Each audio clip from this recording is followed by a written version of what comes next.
Welcome to Session 11 of the Georgia Pre-Examination Training Program.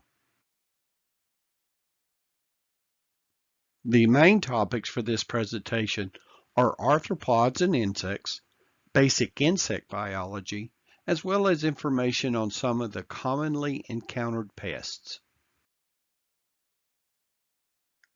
Humans are our own worst enemies when it comes to creating conditions that allow pests to be present.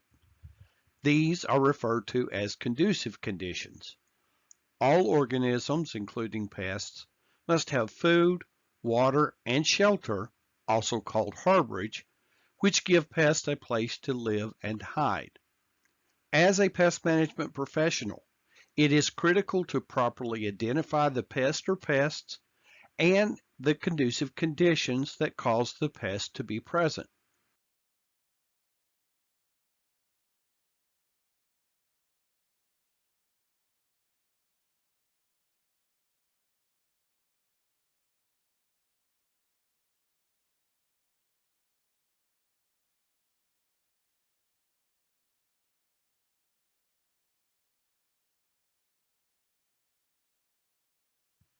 Services offered by pest management companies can be placed into three major groups based on the pests being controlled.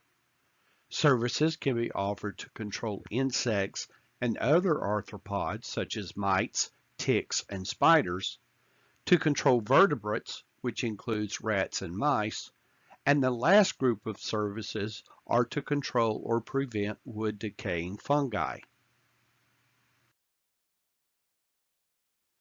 All effective pest management programs should be based on the biology of the pest involved and the conditions that exist that allow the pest to be present. Different pests require different action plans.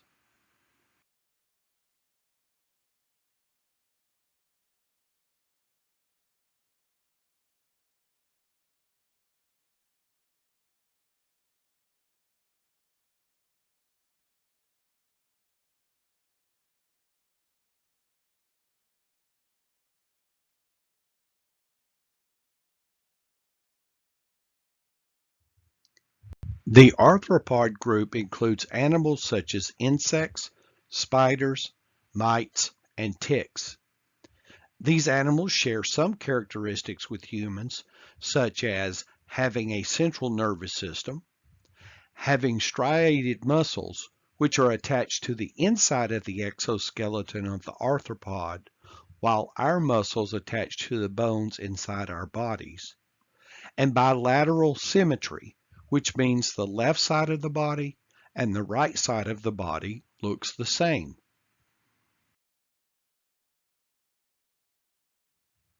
Arthropods differ from humans because they have segmented bodies and segmented appendages. They have an exoskeleton, which is the outside part of their bodies, which is made of a protein called chitin. Arthropods must shed their exoskeletons periodically in order to grow. Arthropods also have an open circulatory system, where the blood of the arthropod flows freely throughout the body without the benefit of having veins or arteries as in humans. And arthropod's central nervous system is a combination of a nerve cord, which connects to several different control centers or little brains, which are called ganglia. There is typically one ganglia per body segment in an arthropod. In order for an arthropod to be classified as an insect, its body must be divided into three sections.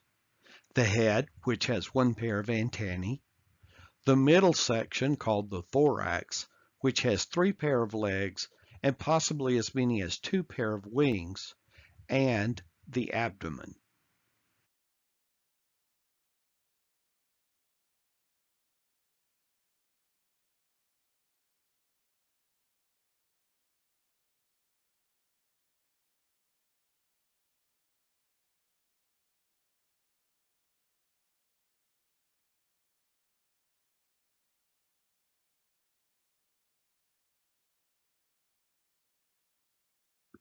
Insects are a diverse group of animals that make up about 85% of all species of animals found on Earth. Insects can be found living on the Earth's surface, in soil, and in water. They are found in all climates such as deserts, rainforests, hot springs, snowfields, and even dark caves where they can feed on a wide variety of food. Eventually, some insects end up in our living spaces where they may be considered pests. Insects can be classified as pests for a variety of reasons. Some can carry or cause diseases that result in illnesses or death to humans and animals. Certain insects can damage our structures, our food, and our clothing, while others may enter our homes. Some species of insects can produce large populations in the landscape areas that surround our buildings. Luckily for us, most insects go unnoticed and may be beneficial, such as honeybees, which pollinate our crop plants.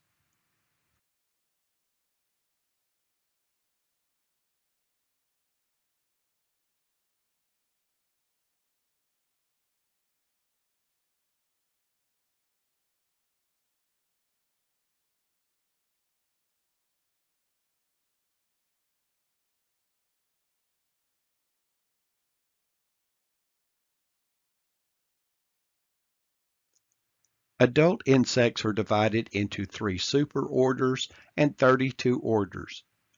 Flies, along with mosquitoes, are in the order Diptera.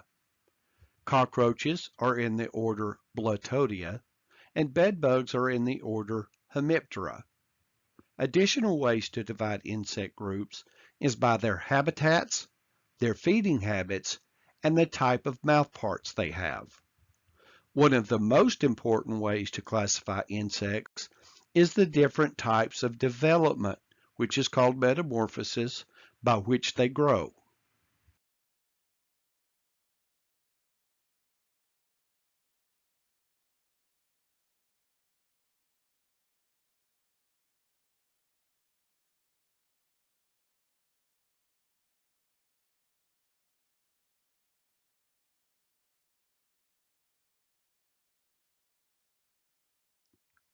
Unlike humans, insects have an exterior skeleton which is called an exoskeleton.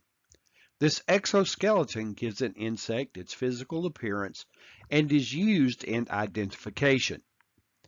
An insect's exoskeleton cannot grow bigger as it is a rigid skeleton. This forces an insect to grow in stages called instars. For an insect to grow bigger during its developmental stages, it must shed this rigid exoskeleton. The shedding process is called molting. These moltings also allow the insect to change or transform from an egg to an adult insect. This entire process is called metamorphosis. Understanding the different types of metamorphosis allows us to design effective pest management strategies.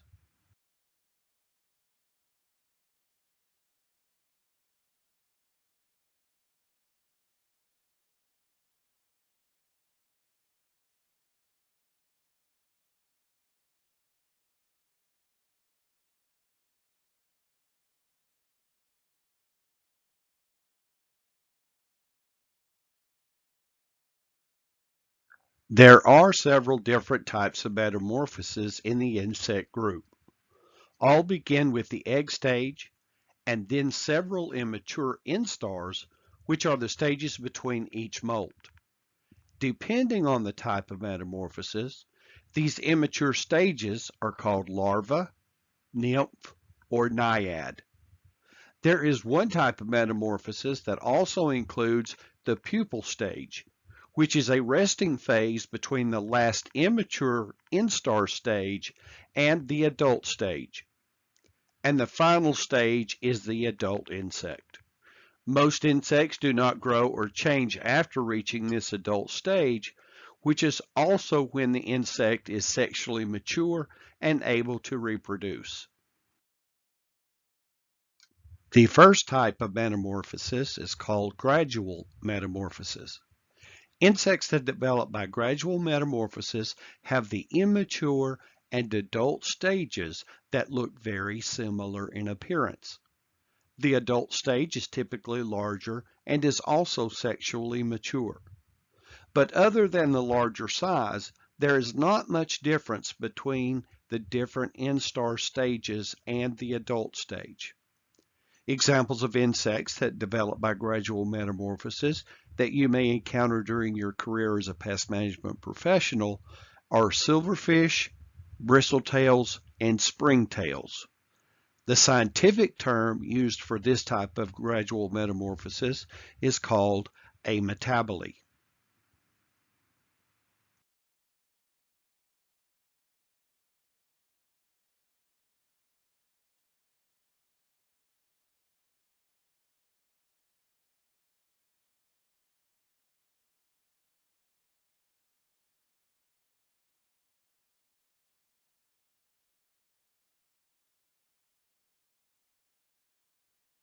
The next type of insect metamorphosis is incomplete metamorphosis.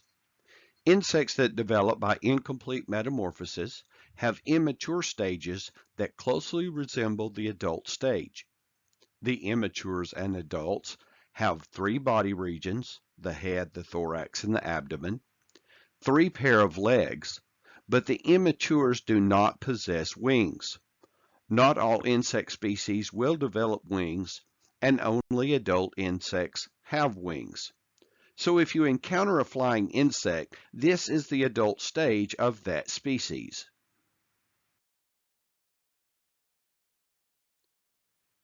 Incomplete metamorphosis can be divided into two additional classifications.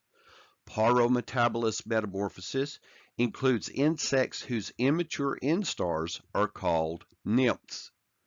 All the nymphal instars and the adult insects live in the same habitats, have the same mouthparts, and feed on the same food material. Roaches, earwigs, and termites are just a small example of insects that develop by this type of incomplete metamorphosis.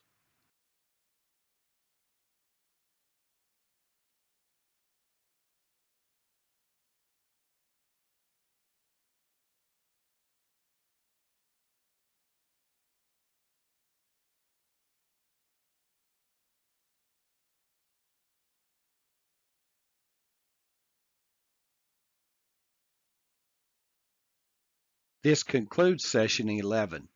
Please let your supervisor know that you have completed this session.